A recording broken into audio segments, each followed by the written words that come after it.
Saudara, sebanyak 120 kios di Pasar Pejuang Pratama Kota Bekasi ludes terbakar. Diduga kebakaran akibat korsleting listrik di salah satu kios. Api pertama kali muncul dari salah satu kios yang berada di tengah pasar dan menyambar kios lainnya. Saat kejadian, kondisi pasar dalam keadaan sudah tutup. 6 mobil damkar dikerahkan untuk memadamkan api, sementara penyebab pasti kebakaran masih dalam penyelidikan Polsek Medan Satria dan Polres Metro Bekasi Kota. Tak ada korban jiwa akibat musibah ini.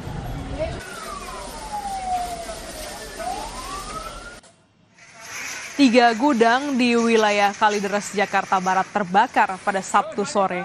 Petugas berupaya memadamkan api agar tidak menjalar ke bangunan lain. Menurut warga, api tiba-tiba muncul dan membesar dari gudang busa, kemudian dengan cepat merambat ke dua bangunan gudang lainnya. Belum diketahui penyebab terjadinya kebakaran ini, namun 22 unit mobil pemadam kebakaran dikerahkan untuk menjinakkan api.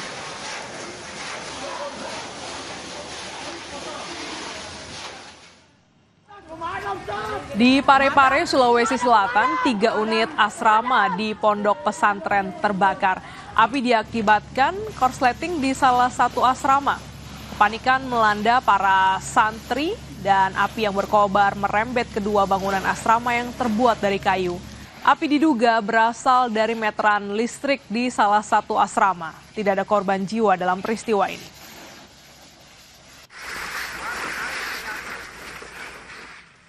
Polisi menangkap 4 pelaku penculikan Muhammad Ilham Pradipta, Kepala Cabang Bank BUMN. Polisi masih memburu otak penculikan dan juga pembunuhan serta menyelidiki motif di kasus ini. Inilah wajah 4 pelaku penculik Muhammad Ilham Pradipta, Kepala Cabang sebuah bank BUMN di Jakarta. 3 pelaku ditangkap di Jakarta, sementara 1 orang dibekuk saat baru tiba di Nusa Tenggara Timur untuk melarikan diri. Dikutip dari Kompas.id, Kepala Subdirektorat Reserse Mobile Polda Metro Jaya AKBP Reza Fiardi Marasabesi menyatakan, keempat pelaku penculikan adalah AT, RS, RAH, dan RW. Keempatnya ditangkap di Jakarta dan di Bandara Nusa Tenggara Timur. Usai ditangkap, pelaku langsung diperiksa untuk mendalami motif, peran penculikan, dan pembunuhan korban. Sementara dari hasil otopsi terhadap jasad korban di Rumah Sakit Bayangkara Keramat Jati, Jakarta Timur, ditemukan adanya tanda kekerasan benda tumpul yang menyebabkan korban sulit bernapas. Ditemukan tanda-tanda kekerasan pada bagian luar dan dalam tubuh korban. Luka-lukanya bagian dada dan leher. Pas sayatan atau pukulan? Benda tumpul. Ada tulang leher dan dada yang menyebabkan dia kesulitan bernapas. Sebelumnya, Kepala Cabang Bank BUMN Muhammad Ilham Pradipta sempat diculik oleh 4 orang saat di parkiran toko swalayan di kawasan Pasar Rebo, Jakarta Timur. Dari rekaman CCTV, kawanan penculik sengaja memarkir mobil minibus di dekat mobil korban. Secara paksa, Ilham lalu dibawa masuk ke dalam mobil dan segera meninggalkan area parkir. Korban kemudian ditemukan tewas dengan kondisi mengenaskan di sebuah areal persawahan di Bekasi, Jawa Barat, Kamis 21 Agustus 2025. Keluarga tidak menyangka jika korban tewas dibunuh. Kepada wartawan, istri korban meminta polisi bisa segera menangkap pelaku. Diusut sampai tuntas sih. Cepat nangkap pelaku, terus ketahuan motifnya apa, otaknya apa, karena kan selama ini kita masih bertanya-tanya kok kenapa bisa suami saya yang kata orangnya baik kok bisa diperlakukan tidak baik gitu. Harapan saya ketika pelaku udah ketemu dihukum setimpal seberat-beratnya, karena suami saya orang baik tapi diperlakukan dengan cara tidak baik sampai kehilangan nyawanya. Usai dilakukan otopsi, jenazah Muhammad Ilham Pradipta langsung dibawa ke pemakaman umum Situ Gede, Kecamatan Bogor Barat, Kamis malam. Ratusan pelayat yang sebagian besar rekan korban nampak ikut mengantar ke tempat peristirahatan terakhir.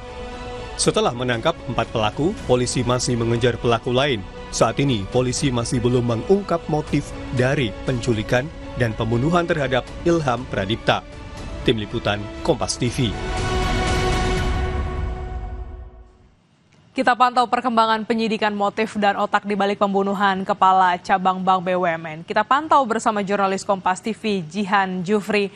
Selamat pagi, Jihan. Bagaimana pendalaman dari kasus ini? Sudah ada 4 tersangka yang ditangkap. Apakah sudah diketahui motifnya? Ya, Glenis dan juga saudara, memang hingga saat ini seperti yang kita ketahui bahwa dari keempat pelaku ini belum ditetapkan statusnya sebagai tersangka. Lalu kalau kita berbicara kemudian terkait motifnya, ini pun memang kami masih menunggu informasi lebih lanjut dari pihak kepolisian.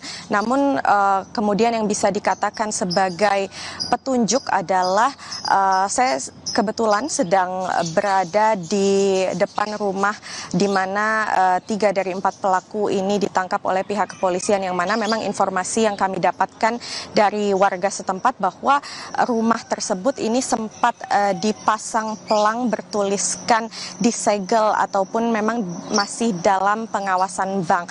Nah, ini kemudian yang menjadi tanda tanya apakah hal tersebut ini bisa dikaitkan kepada motif dari keempat pelaku untuk melakukan penculikan lalu pembunuhan terhadap Kepala Cabang Bank BUMN, yang mana memang kita ketahui bahwa dari Kepala Cabang Bank BUMN ini sempat diculik pada tanggal 20 Agustus lalu dan memang ditemukan meninggal dunia di wilayah Bekasi, Jawa Barat, Glenis. Baik, hingga saat ini memang masih didalami terkait motif dan juga mencari inisiator atau otak di balik pembunuhan ini. Terima kasih Jihan Jufri atas laporan Anda.